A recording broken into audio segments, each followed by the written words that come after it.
Welcome to this explainer. I am so incredibly excited to have you here today.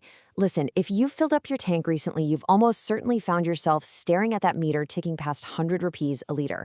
And you probably asked yourself, how on earth did we get here? And where exactly is all my money going? Well, today we're going to peel back the very complex layers of India's fuel economics. We'll be making sense of the global geopolitical forces, the rather intricate domestic tax structures, and the massive macroeconomic impacts that ultimately dictate that final number you see on the screen at your local petrol pump. Okay, let's dive right into this with a statistic that might completely change how you view the whole political debate around fuel. In just one recent financial year, the fuel excise tax collected by the central government was 588% more than the total payouts made toward historical government oil bonds. I mean, that is a staggering, jaw-dropping number. To really understand why that gap is so massive and what it actually means for your wallet, we need to break the mechanics down step by step. To do that, here is our roadmap for today. We're going to cover the price at the pump, the anatomy of a fuel bill, the global crude connection, inflation and the economy, and lastly, the political tax debate. Let's jump in. Part 1, the price at the pump. Let's take a quick look back at history so we can anchor ourselves to the reality every consumer is facing right now. Think about this. When India gained independence back in 1947, a liter of petrol cost a mere 27 paise. Fast forward to 2004, and the price had crept up to roughly 34 rupees. Over the next decade, mostly driven by huge global crude surges, it more than doubled, hitting over 72 rupees by 2014. And today? Sitting here in 2026, amidst recent multi-rupee hikes linked to tensions in the Middle East, petrol stubbornly sitting above 102 rupees a liter in cities like Delhi, and even higher in places like Mumbai. It's been a really stark climb, pushed up by a mix of inflation, global commodity costs, and, of course, taxes. Now, what's really interesting about this is how India fits into the global puzzle. We feel the pinch locally, obviously, but globally, fuel prices are all over the map depending on domestic policies and oil reserves. We actually pay more than oil-rich nations like the UAE, where it hovers around 90 to 95 rupees.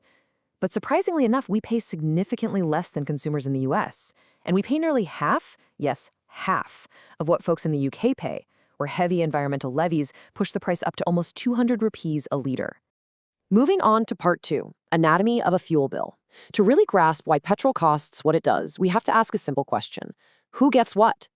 If we break this down based on recent pricing in Delhi, the actual base price of the fuel itself, plus the freight cost to transport it, only accounts for about 42% of what you pay. The dealer running the pump, they take a 4% commission. So what's the rest? Well, the real heavyweight here is taxation. When you combine the central excise duty and the state value added tax, or VAT, they make up roughly 54% of the retail price.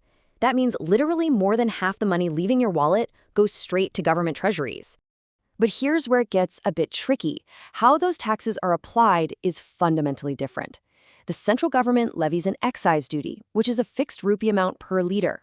The states, however, levy VAT, which is a percentage-based tax. This means if the base price of crude shoots up, the state's tax revenue automatically grows, while the center's fixed rate stays exactly the same. To counter this, over the last few years, the center has completely shifted its tax structure. Instead of basic excise duties which have to be shared with states, up to 96% of central fuel taxes are now categorized as cesses and surcharges. In plain English, the central government keeps that revenue entirely for itself. All right, part 3, the global crude connection. Because we import a massive 95% of our petroleum, our domestic pumps are totally tethered to the volatile waves of global geopolitics. Think about it. When a conflict erupts in the Middle East, global crude prices spike above $100 a barrel. Recently, this triggered a domestic retail price hike of about 7.5 rupees per liter in just a couple of weeks to prevent massive losses for public oil marketing companies. But check out this fascinating dual nature of petroleum policy. While domestic prices for us went up, the government actually slashed the windfall tax on fuel exports by half. This export tax cut is designed to keep Indian refiners like Reliance Industries competitive on the global stage. It allows them to earn better margins on overseas sales, even while domestic consumers are really feeling the pinch at home. Let's move to part 4, inflation and the economy. We need to look at the macroeconomic reality here, because fuel prices affect absolutely everyone, not just drivers. Let's trace how this builds into a huge, cascading domino effect across the entire economy. It all starts at step 1 with a spike in global crude prices. This immediately triggers step 2. Diesel prices rise, making all trucking and logistics more expensive. And since diesel powers basically India's entire transport network, step 3 hits us next. Fast-moving consumer goods, your everyday vegetables, milk, they all become costlier to deliver, meaning higher prices for you at the grocery store. Ultimately, we slam into step 4, where the Reserve Bank of India is backed into a tight corner, forced to choose between hiking interest rates to control the inflation or keeping rates steady to avoid hurting economic growth. Our finance minister actually summed up this exact vulnerability perfectly, calling it the challenge of the 3 Fs: fuel, fertilizer, and forex. It's a tightly interconnected triad. High crude costs directly inflate our fuel bills. Since natural gas is a key input, fertilizer costs skyrocket, which hits the agriculture sector hard. And because we buy all the soil in US dollars, our import bills swells, draining our foreign exchange reserves and weakening the rupee. To put a really hard number on this domino effect, economists calculate that every single rupee increase in the price of petrol and diesel adds roughly 5 to 10 basis points, so 0.05 to 0.10%, to India's overall consumer price index inflation. So, a 7 rupee hike at the pump, that quickly translates to a very noticeable broad-based jump in the basic cost of living for the common citizen. Finally, part 5, the political tax debate. Fuel pricing is always intensely political, so let's strip away the noise and just look at the facts. Now, right off the bat, I want to be super clear, we are not taking sides here. We're just objectively explaining the arguments based on the source material. When questioned about high fuel taxes, we hear 2 very distinct partisan arguments. The ruling BJP argues that high excise duties are a forced necessity to service and repay historical oil bonds. These were debt instruments issued by the previous UPA government between 2004 and 2010 to keep fuel artificially cheap back then. On the flip side, the opposition INC argues that current tax collections vastly outstrip those old bond obligations. They claim the government is simply maintaining high fuel taxes on the common man to recover the massive revenue they lost when they drastically cut corporate tax rates in 2019. And this brilliantly illustrates where the math gets incredibly fascinating. According to government and budget data, the total payments made toward those historical oil bonds since 2014 sit at around 83,000 crore rupees.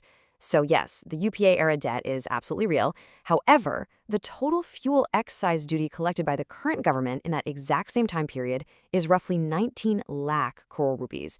That's 196,000 crore rupees.